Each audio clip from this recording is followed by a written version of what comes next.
Good morning, everyone. This is CS Sanchit Mathur. Today we are discussing about Annual General Meeting, Section 96 of Companies Act 2013. In our this short video, we are going to discuss about Annual General Meeting and its provisions. So basically, in Companies Act 2013, Section 96 covers the provisions regarding Annual General Meeting. In this video, we are going to discuss a few provisions of Annual General Meeting. We are going to basically discuss it in summarized form. Plus, we are also going to discuss the recent ROC order regarding extension of annual general meeting. जैसा हमें पता है कि हर एक company को annual general meeting करनी जरूरी है every year. There are some provision regarding the same. हमारी दो एनुअल जनरल मीटिंग के बीच में 15 मंथ्स या उससे ज्यादा का 15 मंथ से ज्यादा का गैप नहीं होना चाहिए. Between our two annual general meeting 15 months gap is allowed. Second, हमारी first annual general meeting financial year end होने के 9 मंथ्स में हो जानी चाहिए. Plus in any other case हमारी annual general meeting financial year end होने के 6 मंथ्स के अंदर हो जानी चाहिए. So for here for first annual general meeting the date is 30th December and for other companies the date of AGM will be 30th September. Now we are going to discuss about notice of annual general meeting. What are the provisions regarding notice of annual general meeting? Notice हम कैसे भी भेज सकते हैं in writing or through electronic mode. We can send notice. Notice shall be sent in with before annual general meeting 21 clear days, within 21 clear days. 21 clear days is very important here. So the date of sending of notice is not included in 21 counting of 21 clear days. We can do annual general meeting on shorter notice also, but इसमें हमारे को 95% members का consent चाहिए. 95% members who are entitled to vote in annual general meeting. So उनका consent हमारे लिए यहाँ पे important है. Notice हमारे को सभी directors, auditors और members of the company को भेजना है. हमारे को ये notice सभी को भेजना mandatory है. Now where and when we can call annual general meeting? Annual general meeting must be called during the business hours. Business are defined as per the Act 9 a.m. to 6 p.m. These are the specified business hours to call an annual general meeting. On any day but other than national holiday. Annual general meeting cannot be held on national holiday. It is specified that 26th January, 15th August and 2nd October are national holidays as notified by central government. No other day has been notified by central government as national holiday. This means that हम अपनी annual general meeting Sundays को कर सकते हैं. So this is an important clause that only on national holidays we cannot conduct our annual general meeting, but on Sunday we can conduct our annual general meeting. Now, where can we conduct our annual general meeting? So the rule says at registered office, but registered office में अगर space वगैरह की issue है या फिर आपको कहीं और करनी है annual general meeting, you can do it, but within the limit of the city, town or village of the registered office. So this is provision basically for listed companies. For unlisted companies, the provision say that they can conduct annual general meeting at any place in India with the consent of all members. Here all is important. All members. We have to get consent of 100% members to conduct annual general meeting at any place all over India. Next, now we are discussing about video conferencing, annual general meeting through video conferencing. So basically, ministry ने कोई भी circular annual general meeting के लिए starting में नहीं issue किया था annual general meeting video conferencing के through, because as per companies act there is a provision that financial matters can not be discuss through video conferencing. So financial matters को discuss करने के लिए हमारे को फिजिकल मीटिंग करनी जरूरी थी, but due to this covid situation ministry ने 5 मई को एनुअल जनरल मीटिंग को भी इंक्लूड कर दिया था वीडियो कॉन्फ्रेंसिंग के लिए. नाउ शुरू में हुआ क्या था, सिनेरियो कैसे बना था एनुअल जनरल मीटिंग को कंडक्ट करने का वीडियो कॉन्फ्रेंसिंग के थ्रू. स्टार्टिंग में मिनिस्ट्री ने एक सर्कुलर निकाला था 8 अप्रैल को.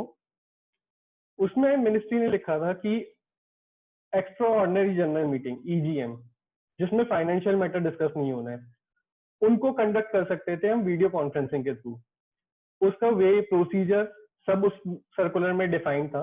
उस सर्कुलर में और भी लिखा हुआ था। उसके बाद एक और सर्कुलर हमारे पास आया 13 अप्रैल को, जिसमें इस प्रीवियस सर्कुलर को और इलेबरेट और एक्सप्लेन किया कि किस तरह से हम एक्स्ट्रा ऑर्डिनरी जनरल मीटिंग कर सकते हैं। नाउ उसके बाद एक सर्कुलर 21 अप्रैल को भी आया, जो जिन कंपनीज की मीटिंग लास्ट ईयर 31 दिसंबर 2019 को होनी थी, वो सर्कुलर था उनके लिए एक्सटेंशन का। सो मिनिस्ट्री ने बेसिकली उन कंपनीज को एक्सटेंशन दी कि वो अपनी एनुअल जनरल मीटिंग 30 सितंबर 2020 तक कर सकते हैं। This is due to covid situation only. उस टाइम पे भी कुछ कंपनीज की एनुअल जनरल मीटिंग होने से रह गई थी, सो उन्होंने अप्लाई किया था मिनिस्ट्री को कि हमारे को 3 मंथ मतलब हमारे को एक्सटेंशन दी जाए। तो मिनिस्ट्री ने बेसिकली उनको एक्सटेंशन दी थी 21 अप्रैल 2020 को। नाउ अब एनुअल जनरल मीटिंग का जो सर्कुलर हमारे पास 5 मई को आया, वो बहुत सारे रूल्स एंड रेगुलेशंस के साथ आया। जैसे कि इसमें कुछ रूल्स थे कि आपको अगर annual general meeting video conferencing के थ्रू करनी है तो आपको न्यूज़पेपर एडवर्टाइजमेंट मैंडेटरी था, ई वोटिंग फैसिलिटी देनी जरूरी थी, सिर्फ अनअवॉइडेबल मैटर्स के लिए आपको वीडियो कॉन्फ्रेंसिंग करनी जरूरी थी। वीडियो कॉन्फ्रेंसिंग के थ्रू एनुअल जनरल मीटिंग करने के लिए आपको at least half of the total number of members की अप्रूवल भी चाहिए थी, प्लस उनकी ईमेल आईडी भी चाहिए थी, प्लस उसके साथ रिप्रेजेंटेशन भी चाहिए थी आपको 75% of members who have as per your paid up share capital. काफी सारे प्रोविजन थे, काफी सारे क्लॉजेस थे जो हमारे को फॉलो करने थे annual general meeting video conferencing के थ्रू करने के लिए। सो इसके होते हुए हुआ क्या कि बहुत सारी रिप्रेजेंटेशंस की गई मिनिस्ट्री को कि ये सब प्रोविजंस फॉलो करना थोड़ा सा मुश्किल हो रहा था, प्लस ऑडिटर्स को भी प्रॉब्लम हो रही थी अपनी एनुअल जनरल मीटिंग से पहले सारी बुक्स ऑफ अकाउंट्स ऑडिट करने में। सो बेसिकली इन सब की रिप्रेजेंटेशंस आरओसी और एमसीए के पास गई। आरओसी ने इन सब रिप्रेजेंटेशंस को कंसीडर किया और उसके लिए एक ऑर्डर पास किया ऑन 8 सितंबर 2020।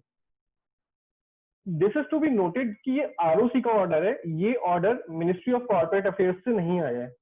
सो यहाँ पर जो एक्सटेंशन हमें मिली है, ये एक्सटेंशन हमें आरओसी ने दी है। सेक्शन 96 के प्रोविजन में आरओसी के पास पावर है कि वो 3 मंथ्स की एक्सटेंशन दे सकते हैं एनुअल जनरल मीटिंग करने के लिए, बट उसके लिए प्रोविजन ये है कि अगर आपको इस तरह की एक्सटेंशन चाहिए तो एक्सटेंशन के लिए आपको GNL 1 फॉर्म फाइल करना पड़ेगा। उसमें आपको प्रॉपर रीजनिंग देनी पड़ेगी, एक एप्लीकेशन भेजनी पड़ेगी आरओसी को, जिसमें आपको बताना पड़ेगा कि आपको क्यों एक्सटेंशन चाहिए, आरओसी आपको एक्सटेंशन क्यों दे। But due to covid situation and the representation made to MCA and ROC, Delhi ROC and Mumbai ROC made an order जिसमें उन्होंने एक्सटेंशन दी है 3 मंथ्स की। सो ये एक्सटेंशन आरओसी ने दी है, मिनिस्ट्री ऑफ कॉर्पोरेट अफेयर्स ने नहीं। ये एक्सटेंशन मिली है 3 मंथ्स की। 3 मंथ्स की एक्सटेंशन आरओसी ने क्यों दी, इसके अलावा 5 मंथ्स या 4 मंथ्स की एक्सटेंशन क्यों नहीं दी? इसका रीजन ये है कि आरओसी के पास जो पावर है सेक्शन 96 के अंडर, उसमें वो सिर्फ 3 मंथ्स तक की एक्सटेंशन दे सकता है। इससे ज्यादा एक्सटेंशन मिनिस्ट्री की तरफ से आ सकती है, बट आरओसी की तरफ से नहीं। सो आरओसी ने ये 3 मंथ्स की एक्सटेंशन दी। अब सिचुएशन क्या थी, काफी सारी कंपनीज ने, जैसे आरओसी ने पहले भी एक क्लैरिफिकेशन इशू की थी, उसमें उन्होंने कहा था कि अगर आपको एक्सटेंशन चाहिए तो आपको रिलैक्स मतलब आपको GNL 1 फाइल करना पड़ेगा। बट GNL 1 की रिक्वायरमेंट इस ऑर्डर के अंदर से हटा दी गई। So what is the current situation? अब आपको कोई GNL 1 फाइल नहीं करना, आपको एक्सटेंशन ऑटोमेटिकली मिल गई है आरओसी की तरफ से। अब सिचुएशन है कि हमारे जो GNL 1 फाइल्ड है उनका क्या होगा, या जो हमारे पेंडिंग फॉर अप्रूवल है या फिर रिजेक्ट हो गए। तो आरओसी के ऑर्डर में ये क्लियरली मेंशन्ड है कि GNL 1 जिन्होंने फाइल किए थे, जिनका अप्रूव हो गए, पेंडिंग फॉर अप्रूवल है, या फिर जिनके रिजेक्ट हो गए, ये सभी कवर हो गए इस ऑर्डर के अंदर। लेकिन again this order, this extension is based from ROC to ROC. अगर आप दिल्ली एनसीटी दिल्ली में बात कर रहे हैं या फिर मुंबई में बात कर रहे हैं, तो इन 2 आरओसी ने अभी तक एक्सटेंशन दी है। Rest of ROCs have not given any extension regarding this. So अगर आपकी कंपनी रजिस्टर्ड है राजस्थान में या फिर उत्तर प्रदेश में, तो आपको एक्सटेंशन के लिए अभी भी GNL 1 फॉर्म फाइल करना पड़ेगा, बिना उसके आपको एक्सटेंशन नहीं मिलेगी। I think I have covered every details regarding this order in this video. So hope this video is helpful for you to understand all the provisions regarding the order. Thank you. Thank you for your time.